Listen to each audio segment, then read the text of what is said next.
Hi, my name is Elizabeth Rivard, and my permaculture project is called the Big Pine Healing Garden. And the reason I named it that is because there is a big, beautiful pine tree that has a dominating presence on the site. It's kind of a magical tree. I like to sit on the patio off the garage and just ponder the tree, look at the tree, see what's going on in there with the birds, and it's got a wonderful canopy that's cut up high enough that I can walk under it. And so it's kind of a magical tree, and it feels very healing. And the last couple of years, I've also been getting into medicinals and herbs and just feeling really curious about them and wanting to use them more. So I'm going to be planting a lot of herbs and medicinals and, making up my own medicines and sharing them.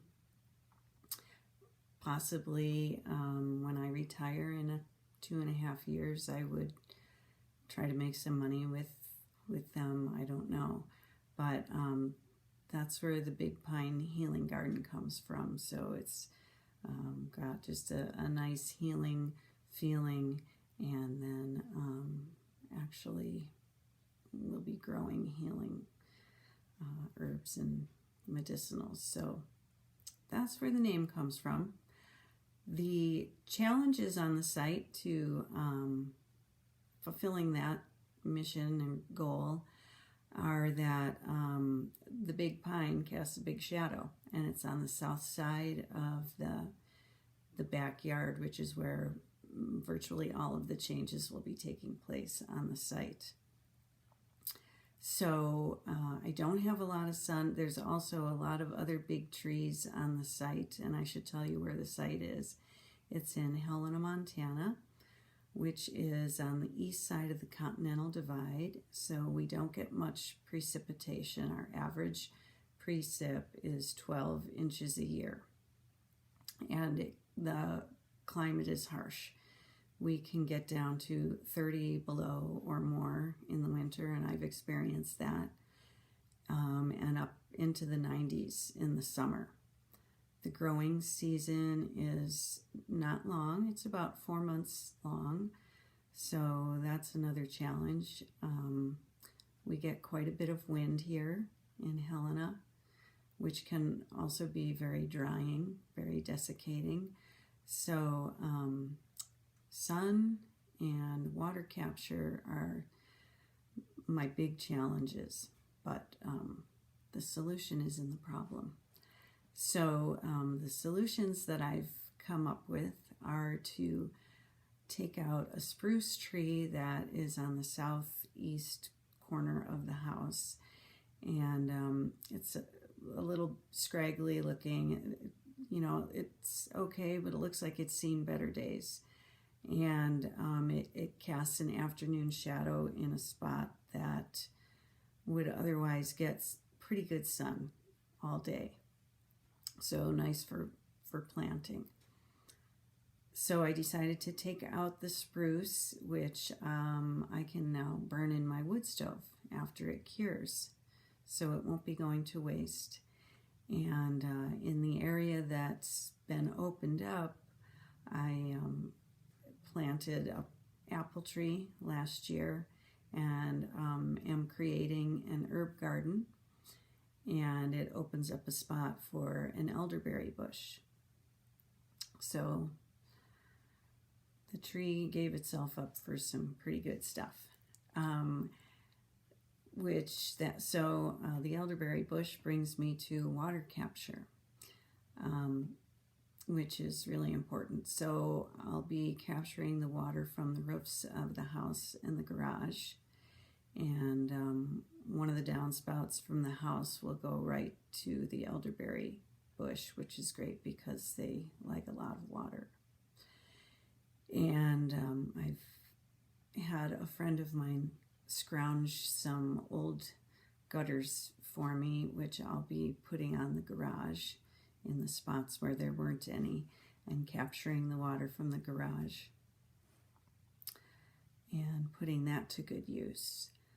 My neighbor on the east side has a garage that kind of butts up to my vegetable garden, which is on the southeast corner of the property and runs along the alley. So he is going to allow me to capture his water, and it's going to go into my vegetable patch, or my vegetable garden, where I've just planted an asparagus patch. So it'll grow into the asparagus, which likes a lot of water. Down the road, I may put in some rain barrels, because sometimes we do get some heavy rain events, and it's a lot of water. I've done the calculations, and it's a lot of water, so it might be nice to store some of the water and have all the runoff go into the asparagus patch. I'm also taking out a little buckeye tree, which is a deciduous tree, and they can get to be pretty large. And it's in a spot where it really doesn't have the room to grow, and it'll be in the way. It's near the back door of the house, which I use all the time. So that is going, and that will open up some more sun for a small kitchen garden outside the back door, where I can plant some heat-loving plants like peppers and whatnot, because the sun will be beating on the house, which is right there, and so it should hold the heat a little bit. It's also protected from the wind somewhat from a wood fence on the other side of the driveway at the property line. Mulch is really important, as well as capturing the water. Then we have to keep the water in the soil. Like I said, the wind just desiccates the soil.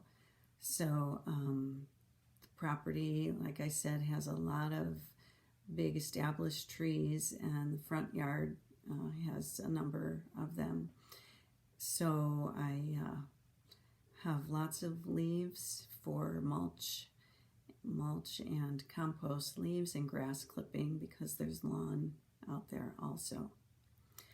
I do need to keep the lawn watered. For one thing, the trees need water, and also this is prime wildfire area, and so it really behooves me to keep the perimeter green, even if it costs me in watering a lawn.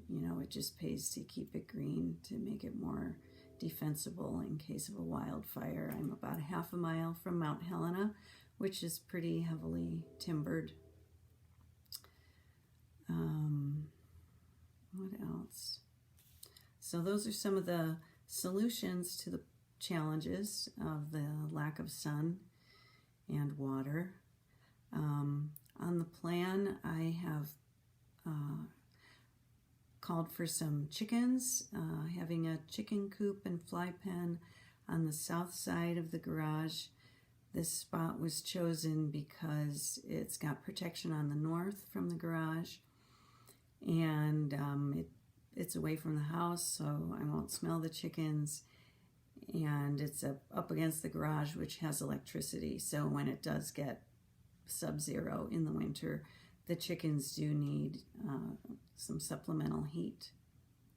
Also, it will get the south sun in the winter, and in the warm, hot months, on the west side, the neighbor has some deciduous trees which cast a shadow in the afternoon when the sun is really hot. So it's kind of an ideal spot for chickens.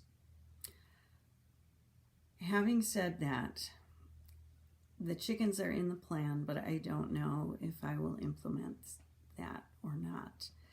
I had chickens at my previous house, and you know, they have their ups and downs. You have to be around every day or have a neighbor or someone who's around to feed them and water them and collect their eggs. And I like to travel a little bit. Also, I live alone, so I can't really use a lot of eggs, and I could certainly give them away, but the feed is not free either. So there's a lot of things that go into play with the chickens.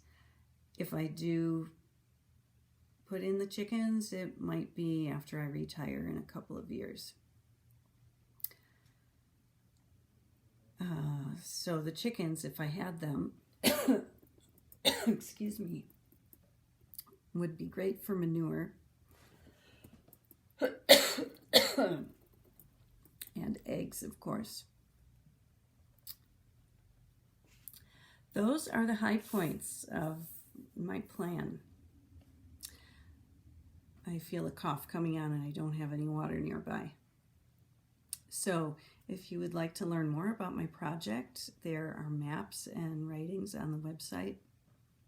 I'm really excited to get more into the medicinals and get that going. Thank you to everyone who was involved in this course, Heather Jo Flores and my mentor Jessica Peterson, and all of the stellar teachers who did an amazing job. It's been wonderful. So thank you for watching, and I hope I get to meet some of you in the future. Bye.